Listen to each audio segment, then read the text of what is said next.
दोस्तों, आज हम clash of the Titans movie को एक्सप्लेन करेंगे।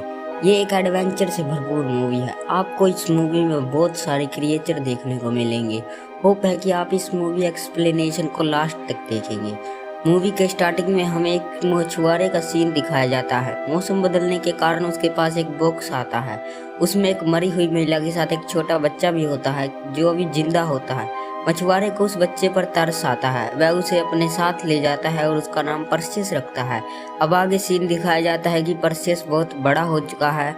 वो देखते हैं कि बहुत सारे लोग एक बड़े से स्टैचू को पानी में गिरा रहे हैं। ये स्टैचू किसी और का नहीं बल्कि उनके गॉड ज्यूस का होता है जो सभी का देवता होता है। तभी पानी से बहुत सारे क्रिएचर बाहर निकलते हैं। वो क्रिएचर कंबाइन होकर एक गॉड का रूप ले लेते हैं जो कि हेडिस होता है। हेडिस ज्यूस का भाई होता है।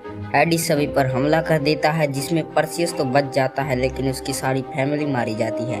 वो बहुत ही दुखी होता है। तभी कुछ दिन बाद राज्य में लोग खुशी मना रहे होते हैं कि उन्होंने गॉड ज्यूस के स्टैचू को गिरा दिया, लेकिन तभी वहां पर हेडिस आ जाता है। वो सभी सोल्जर्स को मार देता है। उसको देखकर परसियस बहुत ही गुस्सा हो जाता है।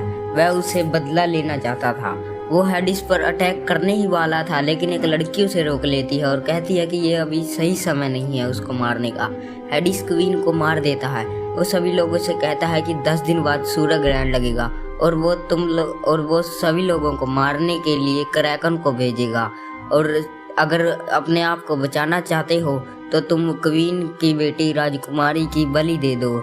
तभी हेडिस परसियस को कहता है कि तुम तो ज्यूस के बेटे हो। ये सुनकर वहाँ के लोग परसियस को जेल में डाल देते हैं। वहाँ उसे वही लड़की मिलती है जिसने उसे रोका था।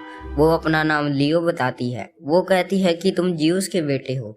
वो उसको उसके पास्ट की स्टोरी बताती है। वो कहती है कि एक कैल्वियस ने ज्यूस की पूजा करने से मना कर दिया था। तभी ज्यूस ने कैल्वियस का रूप लेकर उसकी पत्नी को प्रेग्नेंट कर दिया था। जब कैल्वियस को यह बात पता चलती है तो वह उसके और उसके बच्चे को एक बॉक्स में बंद करके पानी में छोड़ देता है और वो बॉक्स एक मछुआरे को मिलता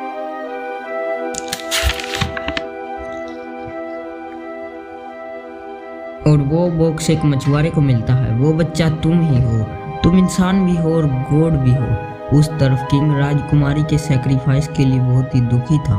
वो नहीं चाहता था कि राजकुमारी की बलि दी जाए, इसलिए वो परसियस को जेल से रिहा कर देता है और उससे अपने आदमियों के साथ कराकन को मारने के लिए भेज देता है।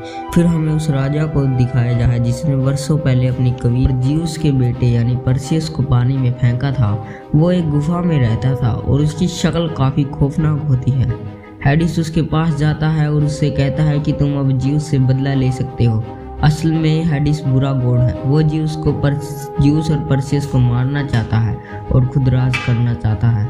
वो उसे शक्ति देकर परसियस को ख़त्म करने को कहता है। अगले सीन में परसियस को तलवार मिलती है और घोड़े भी। वो ज्यूस ने उसके लिए भेजते थे लेकिन परसियस उसने ठुकरा देता है। तभी वहाँ पर कैल्वियस आ जाता है। वो परसियस पर हमला कर देता है और उसे काट कर बुरी तरह घायल कर देता है। वो परसियस को मारने ही वाला था तभी वहाँ पर ड्रैको आ जाता है। वो तलवार से कैलिबस का हाथ काट देता है। कैलिबस वहाँ से जान बचाकर भाग जाता है। वहीं पर बड़े बड़े बिच्छू आ जाते हैं। परसियस और उसके दोस्त उनसे लड़ाई करना शुरू कर देते हैं लेकिन बिच्छू बहुत बड़े थे। वो सभी पर भारी पड़ रहे थे। तभी वहाँ पर एक और ग्रुप की एंट्री होती है। वो उस ग्रुप का सरदार सारे बिच्छुओं को अपने मैजिक से कंट्रोल कर लेता है। उन लोगों का मिशन भी क्रैकन को ख़त्म करना था। बाकी की कहानी हम आपको अगले पार्ट में बताएंगे। तब तक के लिए हमारे चैनल को सब्सक्राइब कर लीजिए।